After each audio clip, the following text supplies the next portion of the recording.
যাই বাবাকে গিয়ে বিয়ের কথাটা বলি। কিরে বলদ, কিছু বলবি নাকি? না মানে বাবা, হ্যাঁ খবর শুনেছো? কি খবর রে? আরে ওই যে বল্টু আছে না, আমার অনেক ছোট, ও আর ওর বাপ কালকে মেয়ে দেখতে গিয়ে বিয়ে করে এনেছে। আরে বাদ দে ওদের কথা, বিয়ের ফুল ফুটতে না ফুটতেই ঘরে বউ নিয়ে আসে। বাবা, আমার বিয়ের ফুল ফুটেছে? বলো না বাবা, ফুটেছে কি না? আরে না, তোর বিয়ের ফুল ফোটেনি, আর কখনো ফুটবেও না। ইরি মাইরি, কেন ফুটবে না, কেন ফুটবে না বিয়ের ফুল? বিয়ের ফুল ফুটুক আর না ফুটুক, মাইরি করে তুমি আমাকে একটা বিয়ে দাও বাবা, আমি বিয়ে করব। আরাম দাদা, তাই তো বলি, এই সাত সকালে এমন পা টিপছিস কেন আমার? যা দূর হয় এখান থেকে, তোকে আমি বিয়ে দিব না।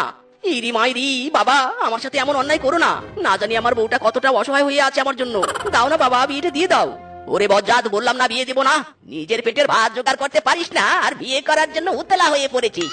দাঁড়া রে দাঁড়া, আজ তোর একদিন কি আমার একদিন। ইরি মাইরি, এই বাপ শত্রু তো দেখি খেপেছে, পালারে মিসকে পালা। বাবা আমায় বুঝলো না, আমায় বিয়া দিল না, মিথ্যে আশা দিল বাবা আমাকে। বাবা আমায় বুঝলো না,